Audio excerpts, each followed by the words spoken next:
Hi, I'm Dr. Brian Kaufman, a family doctor and CLL patient and the director of the CLL Society, and I'm here at the European Hematological Association in Copenhagen, and my friend Dr. O'Brien's here too. You want to introduce yourself? Sure. I'm Dr. Susan O'Brien.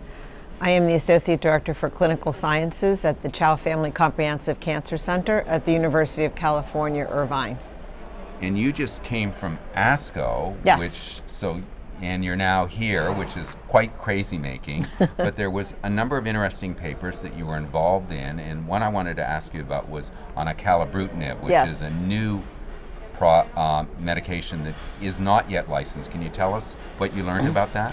Yes, so it's a BTK inhibitor, but one of the putative advantages of acalabrutinib over ibrutinib is that some of the kinases that ibrutinib inhibits that are thought to be related to some of the side effects of ibrutinib are not really targeted very well by acalabrutinib. In other words, the IC50s are much higher. It's much harder for acalabrutinib to inhibit them.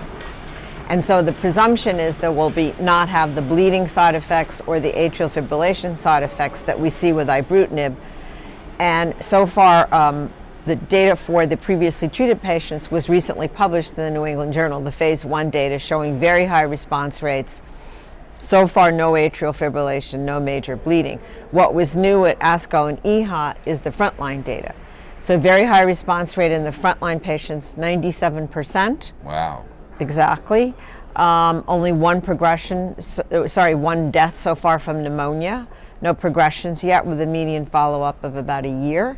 No atrial fibrillation and no major bleeding. So this looks like a very exciting drug. What about Richter's transformation? On the previously treated, no Richters so far either. Wow, so this is pretty exciting. You're a scientist, you look at this stuff.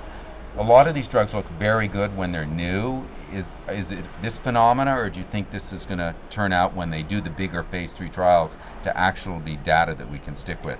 Right, I mean, the efficacy looks as good, if not better, than ibrutinib, but with that limited follow-up, I don't think you're in a position to say it's better. Obviously, the toxicity profile does look better so far, but major bleeding with ibrutinib is rare, and atrial fibrillation is only about 7%, or at least that's what we've seen from the published trials.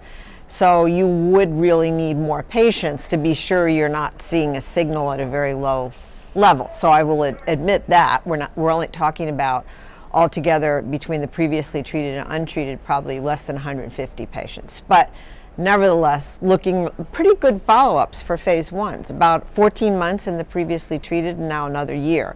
So for phase 1, that's a reasonably good durability of follow-up, and just looks very exciting. My personal experience with it is I think it's real.